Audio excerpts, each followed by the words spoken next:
अवधूत चिंतन श्री गुरुदेव दत्त. नमस्कार मित्रांनो, आज आपण चाललो आहे नारायणपूरच्या दत्त मंदिरात. चला निघूया.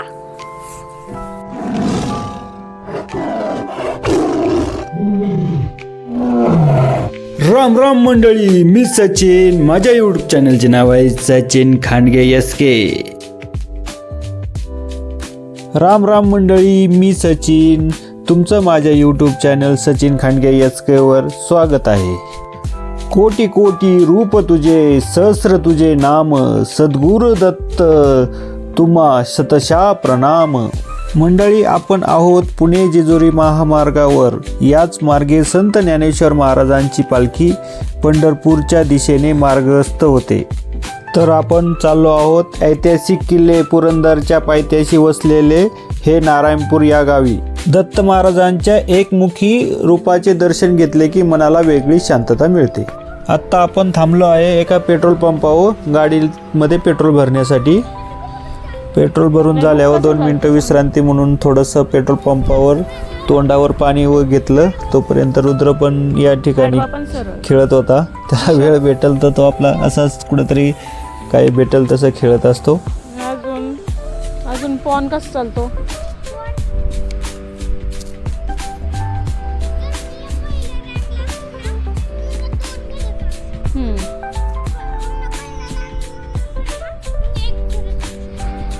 आणि माराय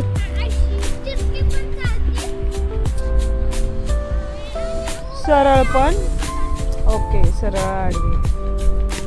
आता काय राहिलं? हॉर्स नाईट ना सरांचा फेवरेट आहे. कसं चालतो तो?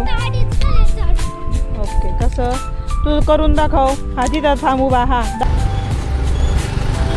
पुढं येऊन बघतोय तर अगं बाबो, बघा ती आता ट्रॉफिक, एवढ्या गाड्या, बै बै बै बै बै. कुठेही बघा निसत्या गाड्याच गाड्या मित्रांनो. आत्ता कसं काय जायचंय? मग आम्ही पण रोड काढीत रानातून निघालो बघा मित्रांनो. आता आम्ही रस्ता सोडून चाललोय रानानी. एवढ्या ट्रॉफिकला किती लोक कटाळ्यात बघा. आता तरी आम्ही इथून लेफ्ट टर्न मारून अजून पुढं जाण्याचा प्रयत्न करून फायनली आम्ही रस्ता काढत आता दत्त मंदिराच्या जवळ आलेलो आहे मित्रांनो. आज गुरुवार पण आहे आणि त्यामुळं आणि ख्रिसमसची सुट्टी पण आहे. त्यामुळं भरपूर लोक नारायणपूरला आले आहे दत्त मंदिराचे दत्तांचे दर्शन घेण्यासाठी. तुम्ही पाहू शकता खूप अशी प्रचंड 2-3 नव्हे तर 4-5 किलोमीटर लांब लाईन लागली होती. आणि गाडी पार्किंग करून मी आता निघालो आहे दत्त मंदिराकडे. गुरुवारच्या दिवशी मोठ्या प्रमाणात इथे बाजार भरला जातो. आठवडे बाजार असतो. बाजार म्हटलं तर सर्वच गोष्टी त्यामध्ये येतात. त्यामध्ये लेडीज आलं, परत तरकारी आलं आणि फुलांचा, हाराचं आणि प्रसादाची पण दुकानं या ठिकाणी मोठ्या प्रमाणात दुकानं लावली आहेत लोकांनी. आणि तिथून पुढे मी आता पोहोचलो आहे मंदिराच्या पाठीमागच्या प्रवेशद्वारापाशी. अशा प्रकारे आपण पोहोचलो आहे मंदिराच्या पाठीमागच्या प्रवेशद्वारापाशी. इथून आपण प्रवेश करणार आहोत.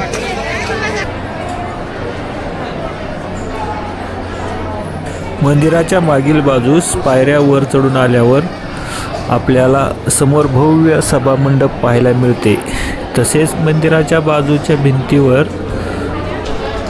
आपल्याला गुरुचरित्राचे 53 अध्यायांचे छायाचित्र पाहायला मिळते. मंडळी, हे जागृत देवस्थान म्हणून प्रसिद्ध आहे. या ठिकाणी गुरुचरित्राचे 1 ते 53 अध्याय आपल्याला पूर्णपणे पाहायला मिळतात. आणि त्यामध्ये एक आपल्याला सविस्तर फोटो पण खूप छान आहे. आणि त्यांचं आपण पूर्ण पारायणाचं आपल्याला या ठिकाणी पाहायला मिळतं. प्रत्येक भक्त आवर्जून हे पाहतो आणि मनालाही शांतता मिळते. हे ते गुरु पौर्णिमेला आणि दत्त जयंतीला मोठ्या प्रमाणात साजरी केली जाते. इथे दर गुरुवारी व पौर्णिमेला भक्तांची मोठ्या प्रमाणात गर्दी पाहायला मिळते, जशी की आज आहे.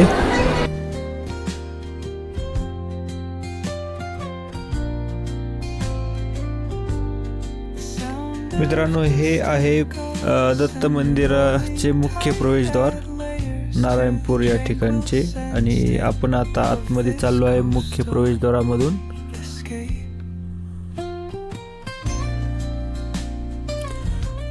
आणि मुख्य प्रवेशद्वारामधून आत आल्यानंतर आपल्याला जुनं औदुंबराचं वृक्ष पाहायला मिळते.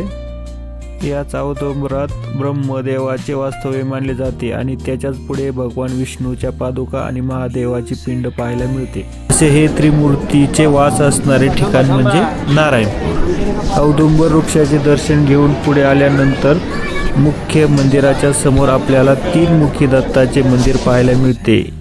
या मंदिराची स्थापना नारायण महाराज उर्फ अण्णा महाराज यांनी केली आहे. गर्दी पण खूप होती, त्यामुळे मी गर्दीमध्ये घुसून दर्शन घेतले. मुख्य दत्त मंदिराचे दर्शन घेण्यासाठी येथे पण लाईन लागली होती. मग आम्ही पण लाईनला दर्शन घेण्यासाठी बारीला लागलो. पुढे आल्यावर आपल्याला एकमुखी दत्ताची मूर्ती दिसली. दिगंबरा दिगंबरा श्रीपाद वल्लभ दिगंबरा. नारायणपूर येथे असलेल्या दत्त मंदिरामध्ये एकमुखी षडभुजा मूर्तीमुळे अत्यंत प्रसिद्ध आहे. ब्रह्म, विष्णू आणि महेश या तिन्ही देवांचे एक रूप म्हणजे साक्षात श्री गुरुदेव दत्त. अत्यंत सुंदर आणि मनमोहक अशी एकमुखी दत्ताची मूर्ती पाहून मन अगदी शांत झाले. दत्तांच्या मूर्तीचे दर्शन घेऊन खूप खरंच भारी वाटलं. प्रत्येकाने एक दिवस नक्कीच या मंदिराला भेट द्यावी असे मला वाटतं.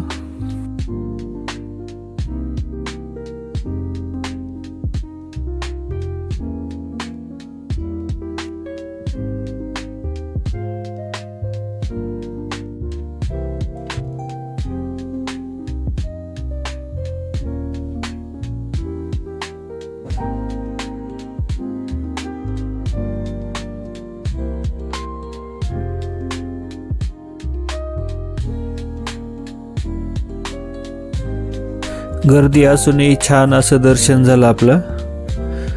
सर्व दत्त भक्त आवर्जून या ठिकाणी येत असतात. चला तर मंडळी, आता आपलं दर्शन घेऊन झालं आहे आणि आपण आता निघालो आहे पुढच्या प्रवासाला नवीन एका ठिकाणी. मित्रांनो, तुम्हाला नारायणपूरचा हा ब्लॉग कसा वाटला